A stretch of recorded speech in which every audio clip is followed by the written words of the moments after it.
Now we are going to start with a new chapter, that is amalgamation of companies.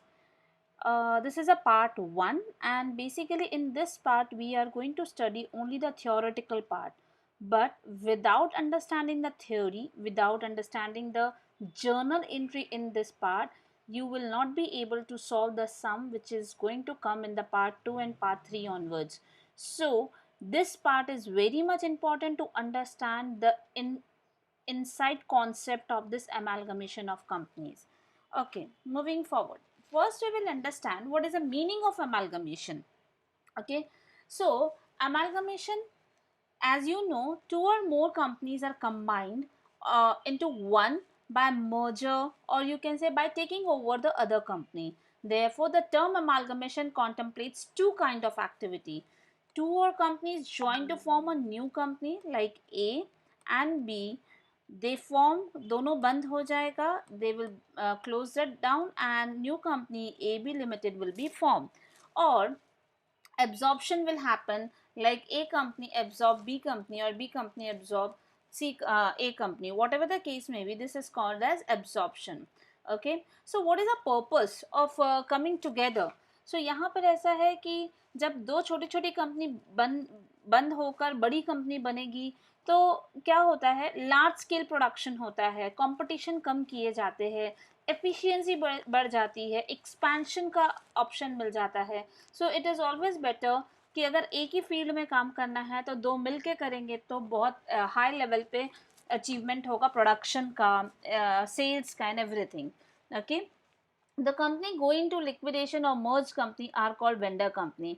जो बंद हो रही है कंपनी उसको हम बोलेंगे वेंडर कंपनी और a transferor company.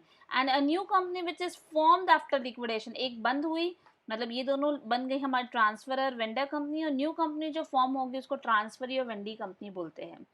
In case of amalgamation, sub asset of liability of A limited or B, that is a transferor company, become or asset and liabilities of the transferee company. Okay, ये होता है amalgamation, and this chapter is very easy provided you understand each and every theory of it. Okay, moving forward.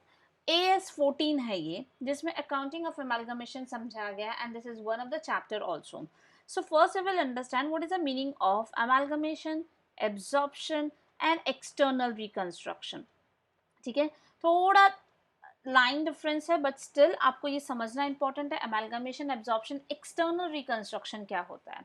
So two or more companies are wound up. New company, जैसे मैंने अभी आपको बोला, A company थी, B company थी, और वो दोनों बंद होके क्या फॉर्म हुई, ए बी कंपनी. राइट, ठीक है.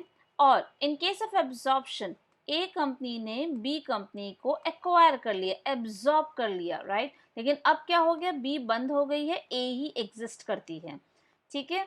And in case of external reconstruction, a newly formed company take overs the existing. मतलब ए कंपनी पहले से है, अब हमने एक और बनाया ए बी लिमिटेड, बी नहीं है इसके अंदर, एक नया नाम दे दिया, और यही कंपनी इसके मैनेजमेंट को चला रही है. ठीक है.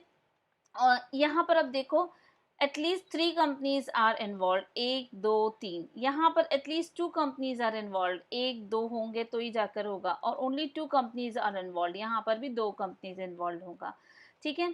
Only 1 resultant company is form, 2 companies are wound up from form a single resultant company. ठीक है, ये समझ में आया. नो न्यू रिजल्टेंट कंपनी, ऐसा नया कुछ फॉर्म नहीं हुआ. ए ने एब्जॉर्ब किया बी को, मीन्स ए कंपनी तो रह गई जो पुरानी कंपनी है. ठीक है. अब यहाँ पर only one resultant company is form under the case of newly form company takes over the business of existing company. ठीक है. व्हाट इज द ऑब्जेक्टिव, यहाँ क्लियर ऑब्जेक्टिव है कि we want to cut down the competition.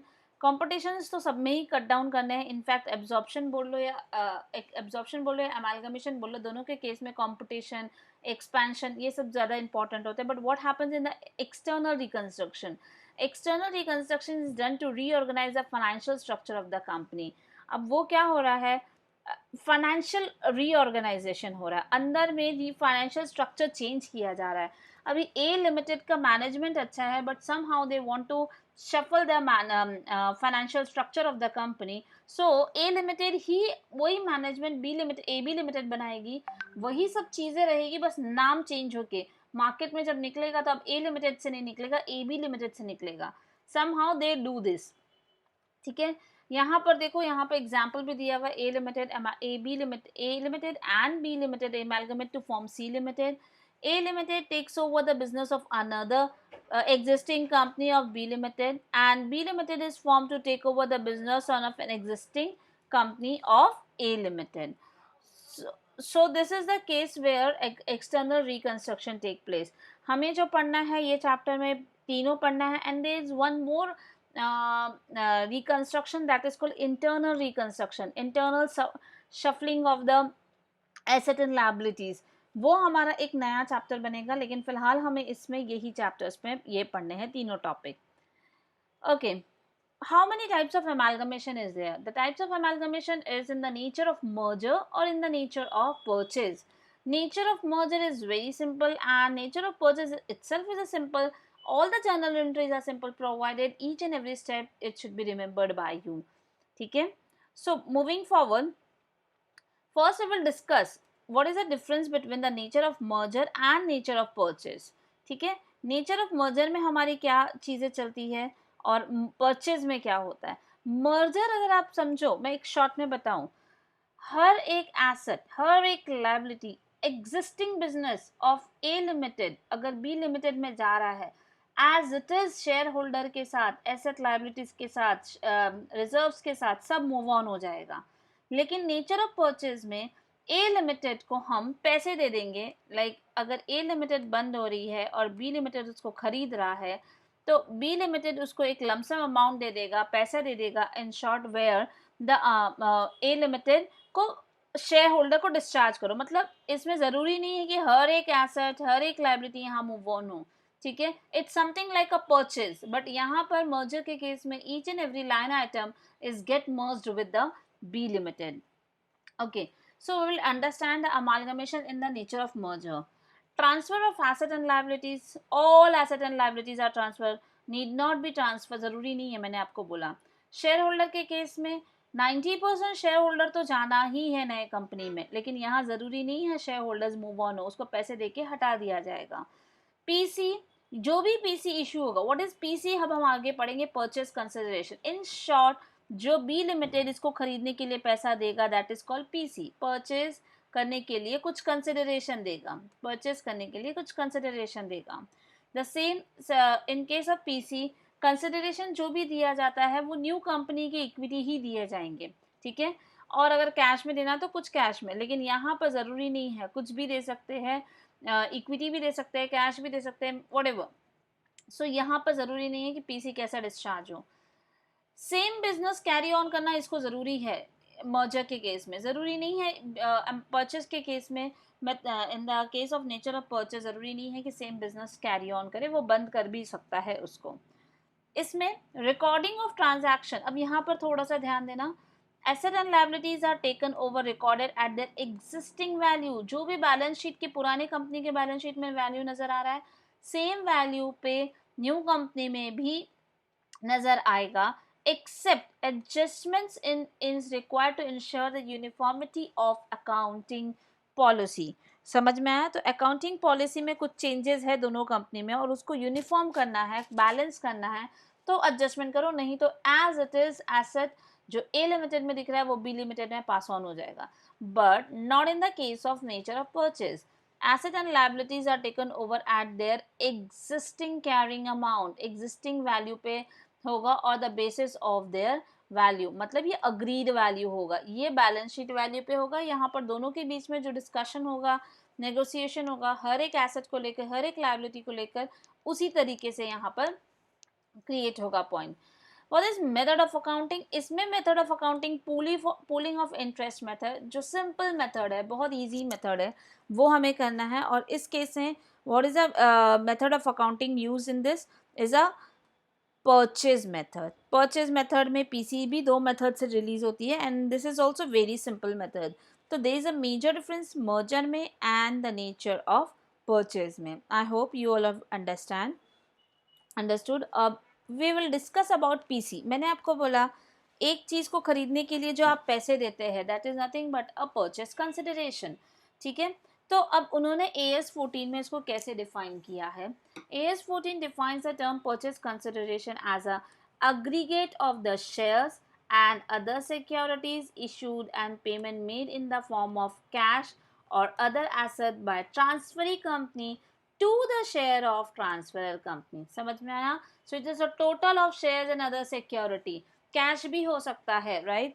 तो क्या amount है, कौन किसको दे रहा है, ट्रांसफरी कंपनी को दिया जा रहा है, right, to the shareholder. I am sorry, transferee company दे रही है to the shareholder of the transferor company.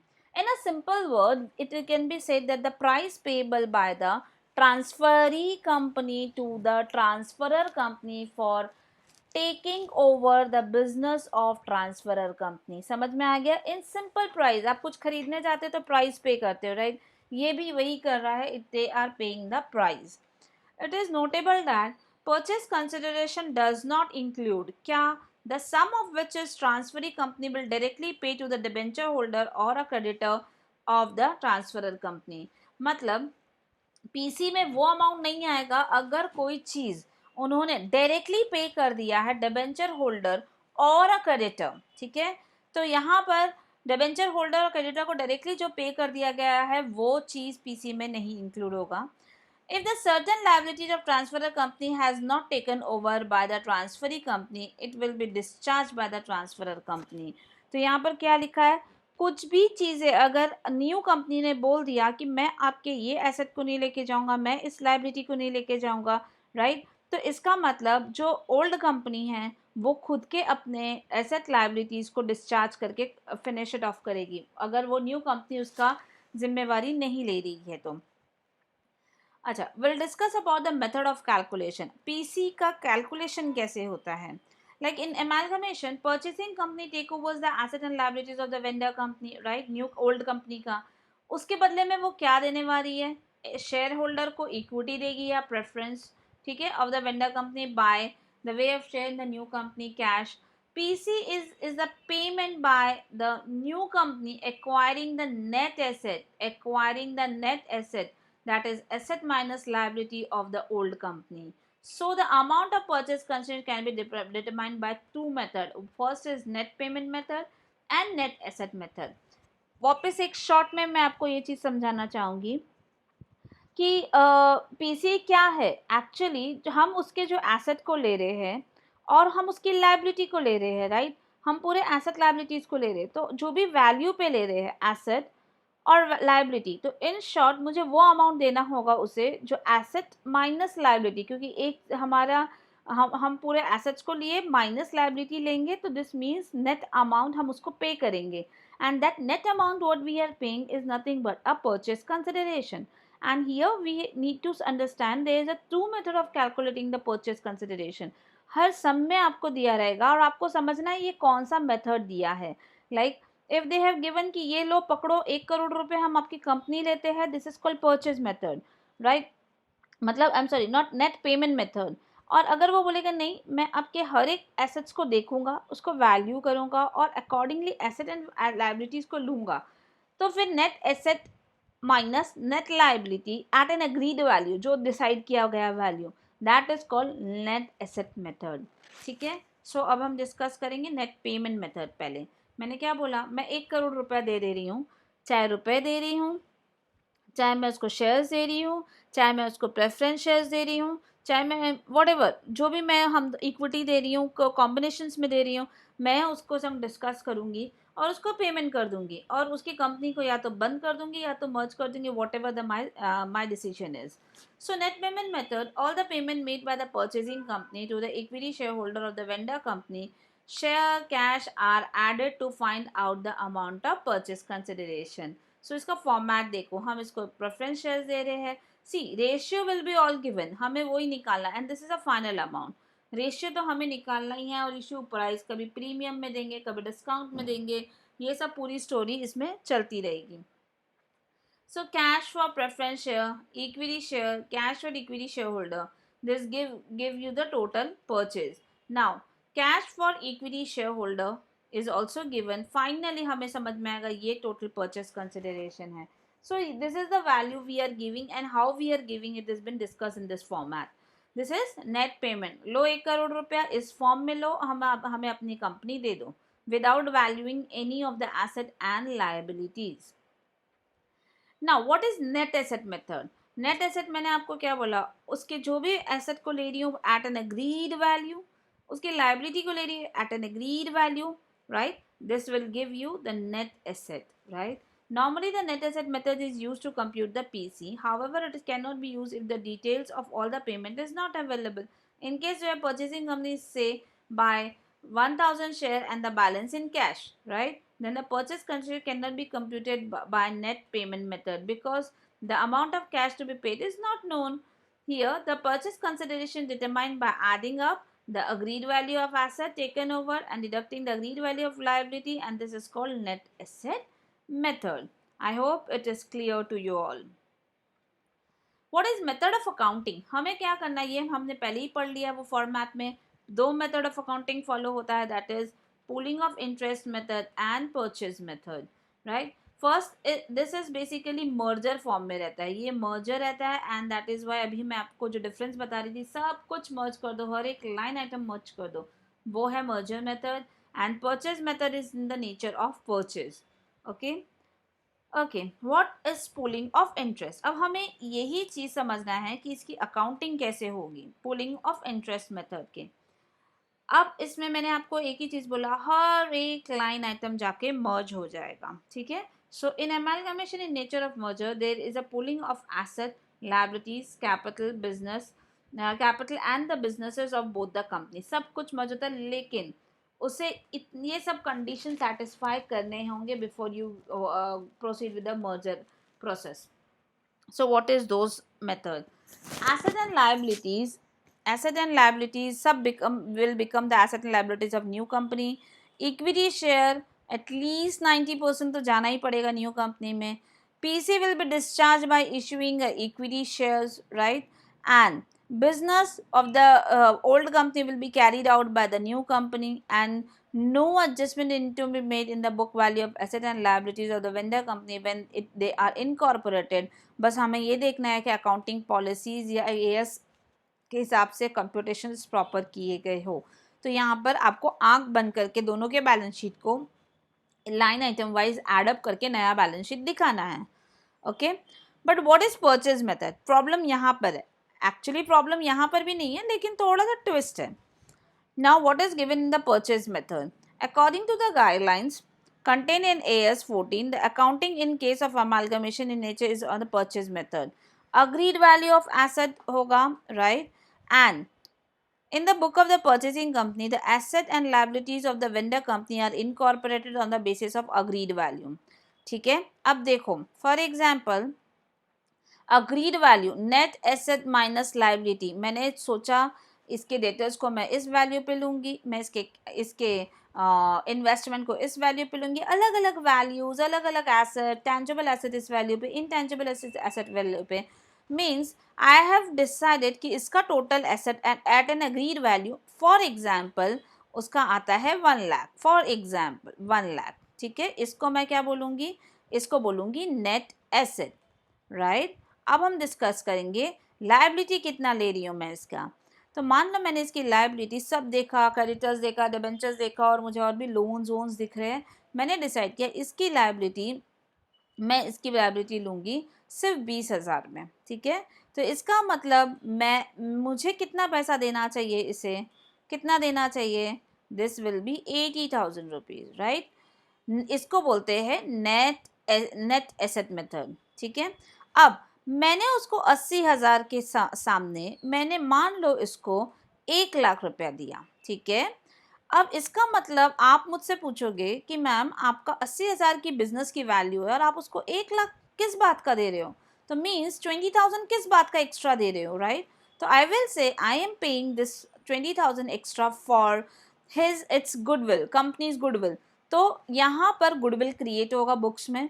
और अगर मैंने 80,000 के सामने उसको मैंने सिर्फ 40,000 दिया पैसा और 40,000 नहीं दिया, तो तुम बोलोगे मैम इसको कम क्यों दे रहे हो? 40,000 80,000 का बिजनेस 40,000 में खरीद रहे हो तो ये कम 40,000 कम क्यों दे रहे हो? तो I will say I am not paying because मुझे कंपनी का वैल्यूएशन अच्छा नहीं लगा और मुझे सस्ते में कंपनी मिल रही है, तो मैं 40,000 इफ द ट्रांजैक्शन हो रहा है हमारे बीच में तो क्या प्रॉब्लम है? तो मुझे कंपनी क्या चीज़ें मिल गई, मुझे चीप रेट में मिल गई, सस्ते में मिल गई, तो this will create capital reserve, this will create capital reserve. तो यहाँ पर दो चीज़ याद रखना, हमारे बुक्स में या तो गुडविल क्रिएट होगा और या तो कैपिटल रिजर्व क्रिएट होगा, और अगर गुडविल क्रिएट होता है तो हमें over the period of 5 years हमें उसको राइट ऑफ करना पड़ेगा। तो ध्यान रखना, कोई भी चीज़ का तुम एक्स्ट्रा पैसा दे रहे हो, देख लो कि तुम पे कितना कर रहे हो, नेट एसेट कितना है। तो इस means you are paying for goodwill, and if you are paying कम रेट पे तो means you are purchasing any company at cheap rate and आपको प्रॉफिट हो रहा है, and that is called capital profit, and hence it will be transferred to capital reserve. Okay, now we will understand treatment of statutory reserves.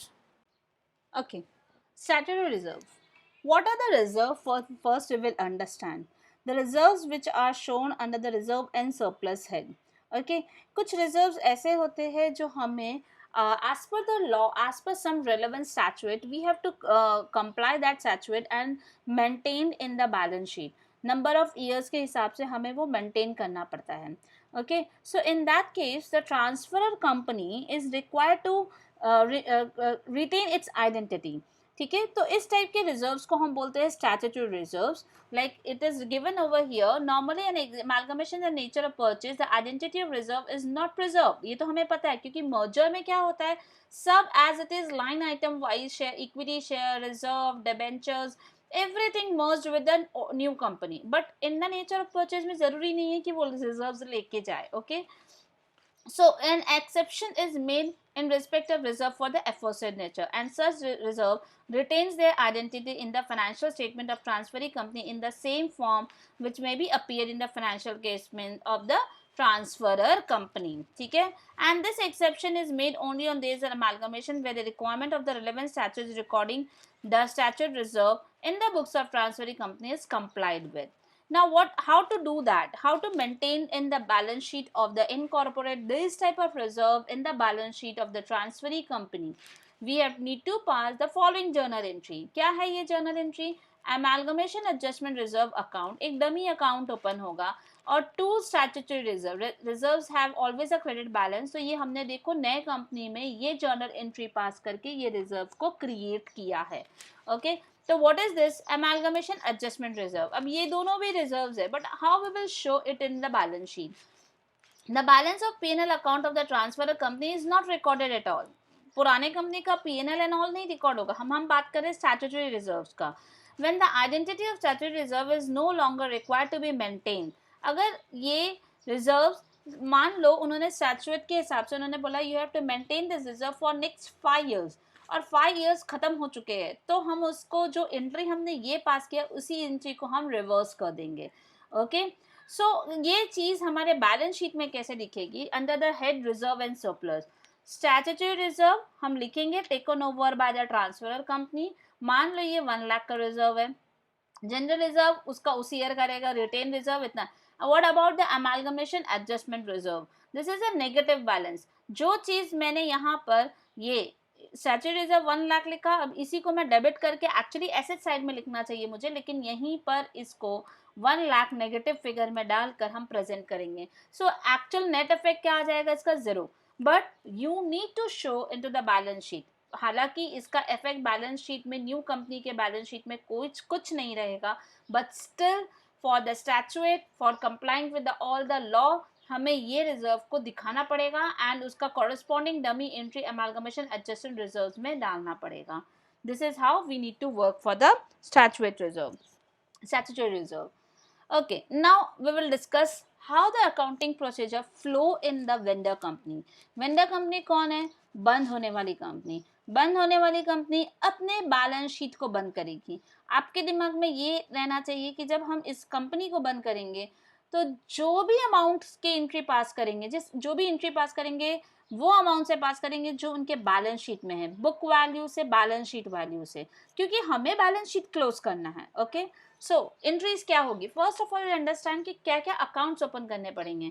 So realisation account, shareholders account, okay, cash and bank account and purchasing company account, ये सब accounts हमको open करने पड़ेंगे। Realisation account सब को close करेंगे, share account is share holders account, मतलब owners account, and cash, अगर अगर न्यू कंपनी नहीं लेके जा रही है तो हमें अपना भी कैश खोलना पड़ेगा, और न्यू कंपनी अकाउंट, ठीक है, न्यू कंपनी क्योंकि वो हमें पैसा देने वाली है, पीसी देने वाली है। Okay, so how the entry will be passed, first of all balance sheet के जितने भी एसेट को पड़े हैं, दिख रहे हैं, उसे आप जाके कहाँ क्लोज करोगे, रियलाइजेशन अकाउंट। तो जब एसेट अकाउंट डेबिट होता है उसको क्लोज करेंगे तो एसेट अकाउंट क्रेडिट हो जाएगा।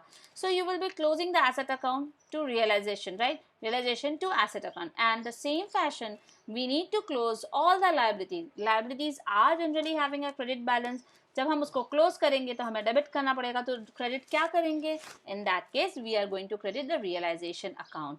देखा, ये मैंने बैलेंस शीट के एसेट को क्लोज किया, मैंने बैलेंस शीट के लायबिलिटीज को क्लोज किया, लेकिन इंपॉर्टेंट पॉइंट, बुक वैल्यू भूलना मत, बुक वैल्यू पे, क्योंकि बैलेंस शीट वैल्यू की बैलेंस शीट आप क्लोज कर रहे हो। नाउ अब ध्यान से समझना, यहाँ पर मैं इंपॉर्टेंट एंट्री, हालांकि फ्लो ऐसे दिया आपकी बुक में, पर मैं आपको एक इंपॉर्टेंट चीज बता रही हूँ। सबसे पहले एंट्री, कौन क्या किसको, दैट इंपॉर्टेंट वर्ड, कौन दे रहा है हमें पैसा, राइट, तो कौन is this person, I am sorry, where is that one more entry, okay, मैं यहाँ लिखती हूँ आप लोगों के लिए। सो सबसे पहले परचेज कंसिडरेशन ड्यू, ठीक है, कौन देने वाला है। So what I am doing, new company, तो न्यू कंपनी मेरी परचेजिंग कंपनी, न्यू कंपनी देने वाली है। ओके, क्या सबसे पहले पैसा ड्यू होगा, रियलाइजेशन अकाउंट, क्योंकि मैंने सब एसेट लायबिलिटीज वहाँ क्लोज कर दिया है, राइट। तो यहाँ पर आपको देखा जाएगा तो everything will be pass to new company, तो who is paying new company, okay, क्या दे रही है न्यू कंपनी हमें, ऑब्वियसली हमें पैसा दे रही है, या फिर आप बोल सकते हो कि हमें इक्विटी शेयर्स दे रही है, वो आगे हमारा डिस्कशन होगा। तो यहाँ पर अगर देखोगे तो यहाँ पर ये डिस्कशन हुआ हुआ है, वेट, व्हाट इज गिवन, ये देखो, परचेजिंग कंपनी, कौन क्या दे रही है कि एंट्री ये रही, परचेजिंग कंपनी क्या दे रही है, बैंक में पैसा दे रही है, प्रेफरेंस शेयर्स दे रही है। ओके, अब किसको दे रही है, ठीक है, किसको दे रही है भाई, हमें ये जो इक्विटी मिल रहा है, हमें ये जो प्रेफरेंस मिल रहा है, ये जो पैसा आ रहा है, हमें अपने इक्विटी होल्डर्स को देना है। तो ये देखो एंट्री ये रही, ये एंट्री यहाँ पर रिवर्स हो रही है, देखो बैंक की एंट्री यहाँ पर रिवर्स हो रही है, राइट, प्रेफरेंस शेयर की एंट्री यहाँ पर रिवर्स हो रही है। तो every entry is been reverse, और किसको जा रहा है, होल्डर्स को जा रहा है, राइट। तो एक आप लोग याद रखो, हमें सीक्वेंस क्या रखना है, जब भी इस टाइप की एंट्री पास हो तो कौन पैसा दे रहा है क्वेश्चन दिमाग में आना चाहिए, राइट, फिर कौन क्या दे रहा है, दैट इज इंपॉर्टेंट क्वेश्चन, और किसको दे रहा है, ठीक है, किसको मतलब to whom it is been released. तो कौन दे रहा है, तो इसमें एंट्री क्लियर है, क्या रहेगा, new company account, new company account to realisation account, ठीक है, क्योंकि all assets and liabilities are close. क्या दे रही है, तो आपका बैंक हो सकता है, या इक्विटी हो सकता है, या प्रेफरेंस शेयर्स हो सकता है। ओके, कौन दे रहा है ये तो पता चल गया, न्यू कंपनी दे रही है। तो अगर आप देखोगे न्यू कंपनी यहाँ और यहाँ कैंसिल हो गई। अच्छा, अब किसको दे रही है, ये अमाउंट किसको जाने वाला है, शेयर होल्डर को जाना है, चाहे इक्विटी शेयर होल्डर होंगे या प्रेफरेंस शेयर होल्डर होंगे, याद रखना ये हमारे शेयर होल्डर ही रहेंगे, ठीक है। To whom equity shareholder, अब क्या दे रहे हैं इनको, या तो हम बैंक से पैसा दे रहे हैं, या इक्विटी होल्डर्स को इक्विटी रिलीज कर रहे हैं और न्यू कंपनी की, या प्रेफरेंस शेयर होल्डर को न्यू कंपनी के प्रेफरेंस शेयर रिलीज कर रहे हैं। तो कौन क्या किसको का एंट्री अगर आप साथ साथ में पास करोगे तो कभी भी इस टाइप के सम में कोई भी प्रॉब्लम नहीं आएगा। सो इन्होंने अलग अलग किया है, मॉड्यूल्स में भी आपको दिखेगा तो अलग अलग दिया है, लेकिन आपको यहाँ ध्यान से करना होगा। Okay, now we have understood कौन क्या किसको, ये वाली एंट्री साथ साथ में आप लोग पास करना। नाउ मूविंग फॉरवर्ड, अभी the sale of an asset not taken over, अभी मान लो कुछ एसेट्स या तो रिकॉर्डेड है या तो अनरिकॉर्डेड है, ठीक है, दोनों भी टाइप के हो सकते हैं। वो दोनों टाइप के केस में आपको बेसिकली वो एंट्री पास करनी है जो कि वो एसेट वो लेके नहीं जा रहे, new company is not taking it over.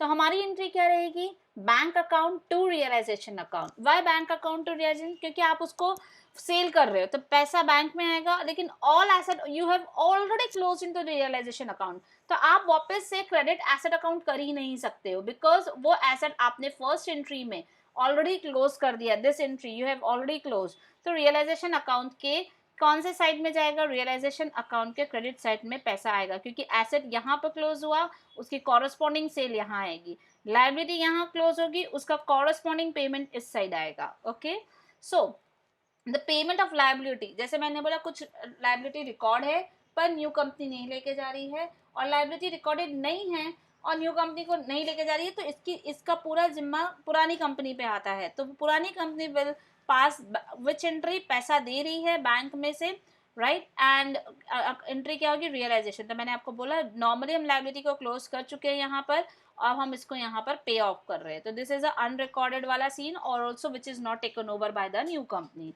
Now the question arises about the dissolution expenses. देखो ये पूरे कंपनी को बंद करने के लिए खर्च होता है, एक मतलब एक्सपेंसेस होते हैं, लीगल हो गए या कोई अदर लोगों को अपॉइंट करके हमें एसेट्स को, लायबिलिटी को सेटल ऑफ करना पड़ता है। You can say even a chartered accountant as a appointed as a liquidator of company.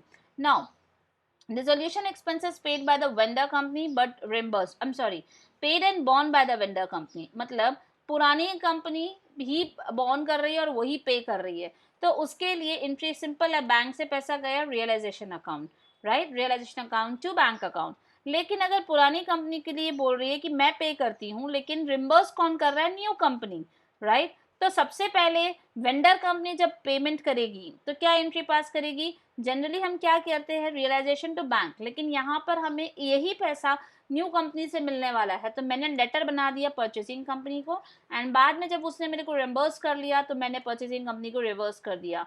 समझ में आया? तो this is how basically you have to work in the case of dissolution expenses if it is paid by vendor but reimbursed by when new company. तो new company को debtor के जैसा create करके उसको बीच में ले आए, ठीक है। सो यहाँ पर अगर आप बात करोगे तो मैंने भी डिस्कस किया रियलाइजेशन एक्सपेंसेस को लेकर। नाउ ऐसा भी हो सकता है कि resolution expenses is as paid as well as borne by purchasing company, सब कुछ परचेजिंग कंपनी करने वाली है, आप पुराने कंपनी को कुछ नहीं करना है। तो कुछ भी एंट्री, कोई भी entry, it will not be reflecting in the old company, because ये एंट्री पूरी की पूरी न्यू कंपनी के अकाउंट में ही नजर आएगी, क्योंकि उसने ही बोला है कि मैं पे करूंगा, मैं ही बॉर्न करूंगा and I will pay something. तो यहाँ पर पुराने हमारे वेंडर के बुक में कोई भी एंट्री पास नहीं होगी। ओके ओके, नाउ अब हम बात करेंगे हर के सेटलमेंट को। अभी मैंने सब एसेट क्लोज किया, अगर अब आपको वापस से सीक्वेंस बताऊं, एसेट क्लोज किया, लायबिलिटी क्लोज किया, ओके, कौन क्या किसको वाली एंट्री पास की, देन अभी मैं डिस्कस करूंगी वो एसेट जो न्यू कंपनी नहीं लेके जा रही, वो लायबिलिटी जिसको न्यू कंपनी नहीं लेके जा रही, उनका ट्रीटमेंट क्या किया, एंड रियलाइजेशन एक्सपेंसेस के लिए क्या डिस्कशन किया। तो ये डिसोल्यूशन एक्सपेंसेस, रियलाइजेशन एक्सपेंसेस का हमने क्या किया, मैंने यहाँ पर आपको बता दिया। मूविंग फॉरवर्ड, अब हम अपने अगर बैलेंस शीट में देखोगे, मैं ये हॉरिजॉन्टल बना रही हूँ जस्ट टू के, एसेट्स मैंने यहाँ के पूरे एसेट्स क्लियर ऑफ कर दिए, मैंने लायबिलिटी को क्लियर ऑफ कर दिए, अनरिकॉर्डेड के पार्ट को ले लिया। अब मैं इस पोर्शन में आ रही हूँ जहाँ पर इक्विटी वाले लोग बैठे हैं और यहाँ प्रेफरेंस शेयर एंड रिजर्व्स बैठा है। अब इसकी एंट्री क्या पास होगी, तो प्रेफरेंस शेयर कैपिटल को क्लोज करके एक अकाउंट बनाएंगे शेयर होल्डर, क्योंकि इनको भी हटाना पड़ेगा, तो प्रेफरेंस शेयर होल्डर। वैसे ही इक्विटी वालों को भी हटाकर इक्विटी शेयर होल्डर में अकाउंट में डालना पड़ेगा। So I am closing the all capital, देखो कैपिटल क्लोज हो रहा है। देन अगर मुझे रियलाइजेशन में, अब मेरा इक्विटी होल्डर अकाउंट जब बनेगा, होल्डर, ये होल्डर अकाउंट है, तो जो इक्विटी शेयर होल्डर अकाउंट बनेगा, तो इस केस में क्या बोलेंगे इसको, मैंने कैपिटल को यहाँ ट्रांसफर किया, मैंने जो भी रियलाइजेशन में प्रॉफिट और लॉस कमाया, प्रॉफिट हुआ तो क्रेडिट साइड में जाएगा, लॉस हुआ तो यहाँ जाएगा, वो बंद किया, राइट। ओके सब कुछ। और रिजर्व एंड सरप्लस जो दिख रहा है मुझे यहाँ पर, ये भी जाके क्लोज कहाँ होगा, इक्विटी होल्डर में। ये सब क्लोज होने के बाद इक्विटी होल्डर का जो पैसा देना बनता है, बैलेंस इसका आएगा, वो कौन देगा, न्यू कंपनी देगी। ठीक है, तो आप देखो ये profit and realisation, loss and realisation मैंने ट्रांसफर कर दिया एज आई सेड यू। और अगर कोई पुराने मुझे रिजर्व्स दिख रहे हैं, प्रॉफिट एंड लॉस दिख रहा है, वो भी मैंने देखो रिजर्व्स के पॉइंट यहाँ पर इक्विटी शेयर होल्डर में ट्रांसफर कर दी हूँ। Very simple. और इवन लॉसेस भी होंगे तो भी ट्रांसफर हो गया, प्रॉफिट भी होंगे तो भी ट्रांसफर हो गया, सब कुछ। बैलेंस शीट में कोई भी आइटम ओपन नहीं रहना चाहिए, सब कुछ इक्विटी शेयर होल्डर में चेक करके डाल दो। डन। अब इक्विटी होल्डर में जो बैलेंस बचेगा वो कैसे सेटल ऑफ होगा, यहाँ पर सेटल ऑफ होगा। किस क्या देने वाले हो इक्विटी होल्डर को, आप क्या देने वाले हो उनको, या तो कैश दोगे, नए कंपनी के शेयर्स दोगे। प्रेफरेंस शेयर होल्डर वालों को क्या देने वाले हो, कैश दोगे, या मतलब बैंक से पैसा दोगे, या परचेजिंग कंपनी के शेयर्स दोगे, न्यू कंपनी के शेयर्स दोगे। तो यहाँ पर कौन क्या किसको वाला सीन है, हुम, ये हुम is nothing but these balances, ये होल्डर्स, राइट। तो अगर आप देखोगे ये सब एंट्री पास करने में आपका हर एक अकाउंट क्लोज होना चाहिए। You check your self, balance sheet का कोई भी आइटम ओपन नहीं रहना चाहिए, हर एक अकाउंट प्रॉपर क्लोज हो जाना चाहिए, ताकि ये समझे ये बुक बंद होने वाली, एक भी ओपन आइटम नहीं रह जाए। This is all the journal entry which we need to pass in the books of vendor account. ठीक है, बंद होने वाली कंपनी जो वैल्यू पास होगी बंद होने वाली कंपनी में बुक वैल्यू से पास होगी, बैलेंस शीट वैल्यू से पास होगी। तो बीवी याद रखना, balance sheet value. Okay, now आगे बढ़ते हैं। अब थोड़ा सा इन शॉर्ट में आपको बताती हूँ। देखो बैलेंस, जब आप एसेट लायबिलिटीज देखोगे किसके अंदर में, बैलेंस शीट में, तो इक्विटी कैपिटल कहाँ क्लोज होगा, शेयर होल्डर में, प्रेफरेंस शेयर होल्डर में, reserve surplus equity shareholder में, लोन्स ऑल दीज लायबिलिटी कहाँ बंद हो रही है, रियलाइजेशन अकाउंट में। फिक्स एसेट्स, जितने भी एसेट्स है देखो कहाँ क्लोज हो रही है, रियलाइजेशन अकाउंट में। और ये दोनों भी लॉसेस टाइप है राइट ऑफ करने के, ये कहाँ क्लोज होगी, इक्विटी शेयर होल्डर अकाउंट में। ठीक है, क्लियर। अब आगे बढ़ते हैं। अब हम डिस्कस करेंगे all the accounting procedure in the books of new company. Old company simple सब क्लोज करना है, बट न्यू कंपनी में थोड़ा सा ध्यान रखना है। क्या क्वेश्चन है हमारे लिए, समझो।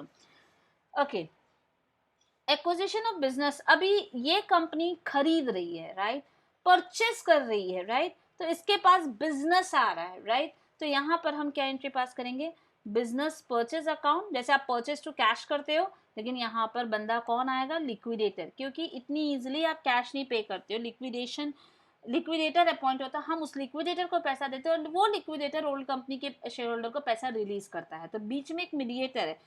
This is a role of maybe CA CM में कोई भी हो सकता है कि लिक्विडेटर अपॉइंट किए जाते हैं। अब मैं उनके एसेट्स को अपना एसेट बना रही हूँ, उनकी लायबिलिटीज को अपनी लायबिलिटीज बना रही हूँ। अगर उनके डिबेंचर को मैं लेकर आ रही हूँ तो वो यहाँ लिख रही हूँ। ठीक है, और मैंने डिसाइड किया है बिजनेस परचेज मैं कर रही हूँ, तो कितने वैल्यू को याद रखना, जो मैंने पिछले सब में आपको बोला था, कौन वाली एंट्री, ये देखो कौन वाली entry, this entry is nothing but the pass with the amount of PC. मैंने डिसाइड किया है मैं इसको 1 करोड़ रुपया देने वाली हूँ, तो this PC purchase compare to realisation, वो सब एंट्री परचेज कंसिडरेशन से पास होगी। तो यहाँ पर भी जब मैं बात कर रही हूँ तो मैं बिजनेस परचेज कर रही हूँ, तो मैं परचेज कंसिडरेशन 1 करोड़ लिख रही हूँ। तो बिजनेस परचेज देखो ये अकाउंट को मैं यहाँ पर क्या कर रही हूँ, बंद कर रही हूँ। ये देखो अपोजिट एंट्री पास होकर बंद हो गया 1 करोड़। ठीक है, अब मैंने आपको एक कॉन्सेप्ट बताया था, गुडविल अराइज होगा और कैपिटल रिजर्व अराइज होगा। हालांकि उसके जो एसेट्स है माइनस लाइबिलिटी करो तो मान लो 80,000 आता है और हम उसको 1 लाख पे कर रहे हैं, राइट। तो मतलब हम 20,000 किस चीज के पे कर रहे हैं, गुडविल की तरफ। और अगर यही चीज हम सस्ते में खरीद रहे, चीप रेट में बिजनेस खरीद रहे, तो हमें कैपिटल प्रॉफिट होगा, that is transfer to capital reserve. मैंने कहाँ ट्रांसफर करूंगी, तो इन दोनों में से एक ही आएगा, दोनों नहीं आएगा। ठीक है, तो आप ये एंट्री भी पास कर सकते हो, ऑल्टरनेटिवली ये एंट्री भी पास कर सकते हो डायरेक्टली विदाउट गिविंग। देखो ये दोनों, या तो ये दोनों पास करो या सिर्फ ये पास करो। इसमें क्या फर्क है, बिजनेस परचेज अकाउंट नहीं दिख रहा है, बाकी सब सेम है। अगर आप देखोगे तो मैं इसको मर्ज करूं तो यही एंट्री निकल के आने वाली है। Clear, this is very simple. लेकिन इसके बुक में, आपके न्यू कंपनी के बुक में, there will arise definitely what goodwill और capital reserve, goodwill and capital reserve की बात नहीं कर रही हूँ, और की बात कर रही हूँ, ठीक है। नाउ अगर उनको स्टैट्यूटरी रिजर्व मेंटेन करना पड़ा एज पर एनी कंप्लायंसेस, तो मैंने आपको एक एंट्री बताई थी, what will be that entry, amalgamation adjustment reserve account to that statutory reserve account, उसका नाम लिखकर ये हमें एंट्री पास करनी होगी और इसको बैलेंस शीट में रिजर्व एंड सरप्लस के हेड में दिखाना पड़ेगा, what I have shown earlier in the last 2 slides. Okay, अब हम पीसी देंगे क्योंकि अब लिक्विडेटर आ गया, लिक्विडेटर को पैसा तो देना पड़ेगा, पर क्या देंगे वो डिस्कशन हो रहा है। लिक्विडेटर ऑफ वेंडर कंपनी को हम क्या दे रहे हैं, अपने कंपनी के इक्विटी, अपने न्यू कंपनी की प्रेफरेंस, हो सकता है सिक्योरिटी प्रीमियम आ जाए, हो सकता है कैश आ जाए, ठीक है, और या तो एसपी आएगा या डिस्काउंट आएगा, दोनों में से एक ही चीज आ सकता है। तो इन शॉर्ट मैंने उसको ड्यू की एंट्री पास की एंड फाइनली पेमेंट की एंट्री पास कर रही हूँ। अब रिगार्डिंग डिस्चार्ज ऑफ डिबेंचर, मैं कभी कभी अपने पुराने कंपनी वालों को बोलती हूँ कि मैं तुम्हारे कंपनी के डिबेंचर लेके जा रही हूँ, लेके आ गई, अब मैं उसको अपने नए डिबेंचर्स के संग नलीफाई कर रही हूँ। मतलब उनके पास जो डिबेंचर सर्टिफिकेट है उसमें न्यू पुराने कंपनी का नाम लिखा, डिबेंचर ऑफ ए लिमिटेड, अब मैं उसको लेकर आ रही हूँ अपनी कंपनी में, उनके पास से डिबेंचर ऑफ ए लिमिटेड ले रही हूँ और अपने कंपनी का डिबेंचर दे रही हूँ, तो डिबेंचर ऑफ बी लिमिटेड में उनको इशू कर रही हूँ, right.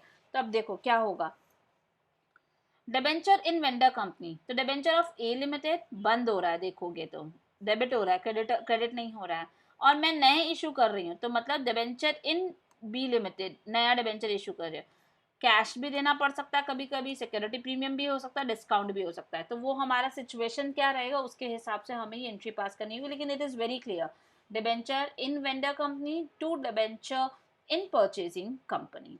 Okay, moving forward, share issue expenses होंगे, हम पे कर देंगे। डिसोल्यूशन एक्सपेंसेस अगर न्यू कंपनी बोलती है मैं ही बेयर करूंगी, तो ये एंट्री आएगी, बहुत ध्यान से समझना, ठीक है। व्हाट इज दिस एंट्री, अगर एक्सपेंसेस मैं बेयर करती हूँ तो मतलब एक सिंपल सी बात बताती हूँ, मेरी कंपनी 80,000 की वैल्यू दिखा रही थी ए लिमिटेड, राइट, और बी लिमिटेड ने उसको 1,00,000 रुपीज में खर्च परचेज किया, तो यहाँ पर क्या मैंने किस एक्स्ट्रा अमाउंट किस बात का पे किया, 20,000, इट इज फॉर गुडविल, ठीक है, इट इज फॉर गुडविल, और साथ साथ में मैंने उसको ये बोला कि भाई 20,000 तो ठीक है, साथ में मैं तेरे क्या बोलते हैं, ये जो पूरे रियलाइजेशन एक्सपेंसेस है, डिसोल्यूशन एक्सपेंसेस है, मैं बेयर करूंगा 5,000 से, आर यू गेटिंग।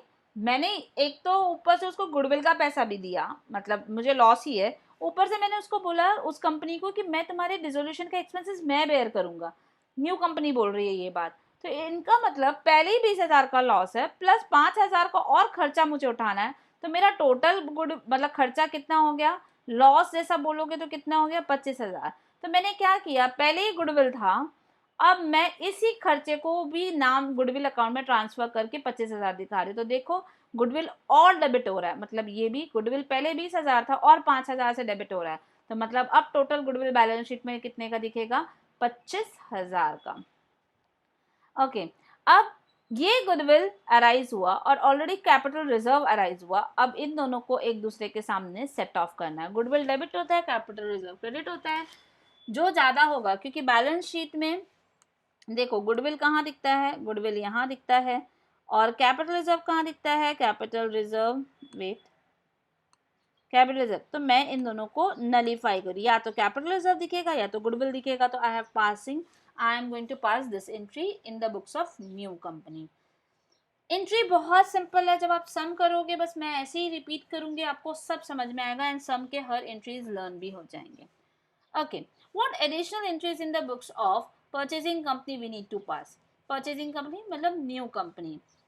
अब क्या होगा, आप लोग धीरे धीरे आगे जब मेरे सम प्रोसीड करेंगे, मतलब may be after two videos और one video, second video, after second video you will be finding कि intercompany transaction, intercompany loan, intercompany bills of exchange, dividend, many things will be involved, right? तो उसका treatment क्या देना है ये हमको समझना है, तो इस केस में मतलब वो क्या होने वाला है, मैं आपको एग्जांपल दे रही हूँ, ए लिमिटेड बंद हो रही है और बी लिमिटेड ही न्यू कंपनी बनने वाली है, और इन दोनों के बीच में एक दूसरे के बीच में ट्रांजैक्शंस होते ही रहते थे, तो कभी इसकी बुक में ये डेटर नजर आ रहा है, इसकी बुक में ये क्रेडिटर नजर आ रहा है, एक दूसरे की बुक में बिल्स रिसीवेबल्स है, एक के लिए बिल्स रिसीवेबल, दूसरे के लिए बिल्स पेएबल है, एक के क्लोजिंग स्टॉक में ए लिमिटेड का स्टॉक पड़ा हुआ है, लेकिन अब तो ये कंपनी क्लोज हो रही है, इसके संग मर्ज हो रही है, राइट।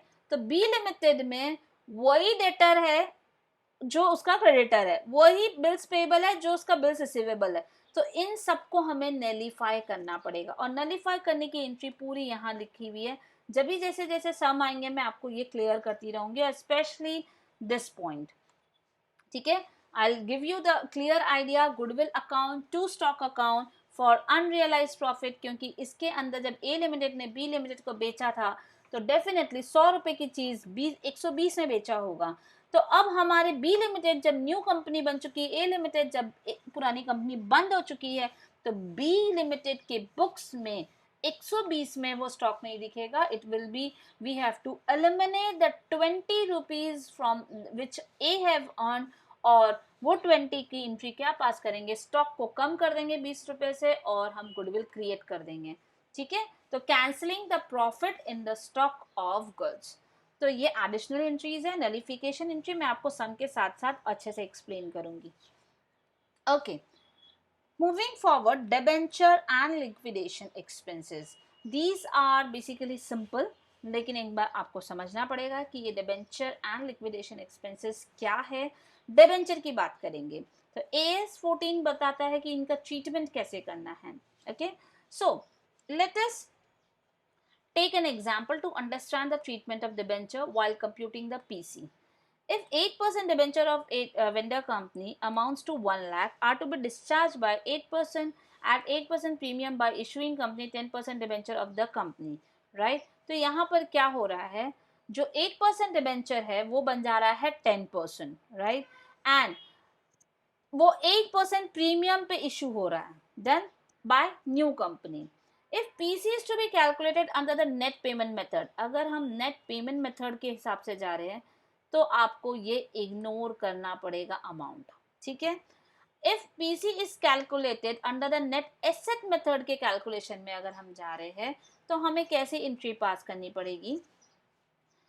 देखो हमारे पास कितना है, 1 लाख का तो डिबेंचर था, 8% प्रीमियम ऐड करेंगे तो हमें agreed value of that debenture क्या बन जाएगा, 1,08,000 being the value which is been agreed by the purchasing company. तो आपको इसमें जब आप नेट एसेट मेथड यूज करोगे तो उसके अंदर लायबिलिटी डिबेंचर के समय पे आप 1 लाख नहीं लेके 1,08,000 लोगे। This is the way where when we are using the treatment of net when we are using the method net asset method, ठीक है। And in the books of vendor company the transfer the book value 1 lakh to the debit of the realisation, मतलब ये तो 1,08,000 में जाएगा net asset में, लेकिन और जब बंद करेंगे तो मैंने बोला था हर पुरानी कंपनी में जितने भी एसेट है और जितने भी लाइबिलिटीज है बंद होगी always at the book value.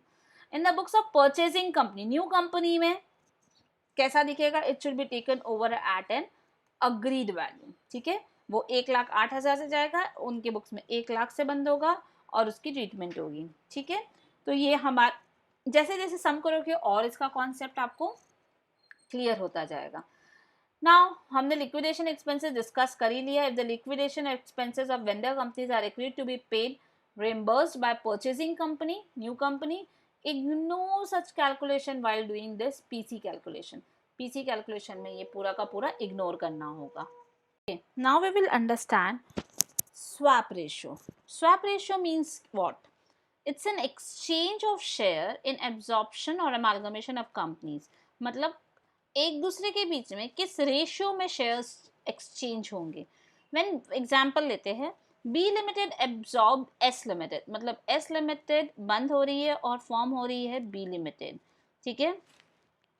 Bye issuing 2 share in B limited for every 1 share of S, मतलब हर एक एस के शेयर के बदले में 2 शेयर बी के इशू हो रहे हैं, ठीक है। This is called exchange and this is the, आप इसको स्वैप रेशियो क्या बोलोगे, 1:2, मतलब ओल्ड रेशियो न्यू रेशियो, ठीक है, new company. This ratio is decided on the basis of intrinsic value, means market value of these share. How this market value is to be found? Net asset basis पे, total asset minus liabilities, net assets divided by the number of share to arrive the इंसेंट्रिक value. अभी हम discuss करेंगे कैसे। For example B limited का total asset है 34 lakh and number of share उसके इसमें है, जो होल्डर्स है उतने 50,000 है। तो इन मार्केट में इसकी वैल्यू क्या चल रही है 68, इसकी 54 लाख 40,000 है, नंबर ऑफ शेयर्स 40,000 है। सो मतलब मार्केट में इसकी वैल्यू बहुत अच्छी चल रही है। क्लियर? तो मतलब इट इज वेरी क्लियर कि अगर बी लिमिटेड ए लिमिटेड को खरीद रही है तो उसको अपने कितने शेयर्स देने पड़ेंगे तब जाकर उसका एक शेयर बनेगा। तो यू कैन सी अगर मैं इसको मल्टीप्लाई बाय 2 करूं तब मुझे क्लियर समझ में आ रहा है, ये बन जाएगा 136। सो दिस मीन्स एक share of B limited, I am sorry, एक लिमिट, इसके एक शेयर, ये देखो यहाँ पर मैं लिखती हूँ, एक शेयर को एक्सचेंज करने लेने के लिए मुझे अपने 2 शेयर, बी लिमिटेड को अपने 2 शेयर रिलीज करने पड़ेंगे। तो द रेशियो बिकम्स, इसको अगर हम बोलने के लिए बोलेंगे तो क्या बोलेंगे, 1:2, मतलब ओल्ड कंपनी के शेयर्स, न्यू कंपनी के शेयर। तो आपको समझ में आ जाएगा what will be the ratio. This is called swap ratio. इस पे भी आपको सम पूछे जाते हैं and this is very important point. Okay, fractional share, this is the last topic जो ओवरऑल थियोरी को अब हमारा कंक्लूड कर रहा है। From now onwards we are going to solve lot of sums to understand and revise all the theory, और इसका concept पूरा क्लियर हो जाएगा। सो व्हाट फ्रैक्शंस, अगर कभी आपको क्वेश्चंस में आए और फ्रैक्शन में आंसर आए, पीसी का जो कैलकुलेशन होगा वो फ्रैक्शंस में आ रहा है लाइक इन दिस फैशन, तो इसका मतलब you are going to give 1 2 3 4 5 share will be issued, but वो 0.55 का क्या करोगे आप, 0.55 का क्या करोगे आप, उनको कैश दोगे, बट कैसे मल्टीप्लाई करके, जो भी शेयर की मार्केट वैल्यू चल रही है उसके हिसाब से मल्टीप्लाई करके कैश दोगे, right. And if the market price is 100 for example, तो आप उनको 55 will be paid to the shareholder of the 0.55 in the above case. The amount paid for the fractional share forms a part of PC. तो जब भी मैं PC calculate करूंगी आपको ये नजर आएगा। Okay, I think I have made you all the theoretical part clear. मैं चाहती हूँ कि before we start you thoroughly revise this topic, understand the concept, and as and when we are doing the sum आपको और concept में clarity मिलेगी and along with me you will be done. Okay, bye.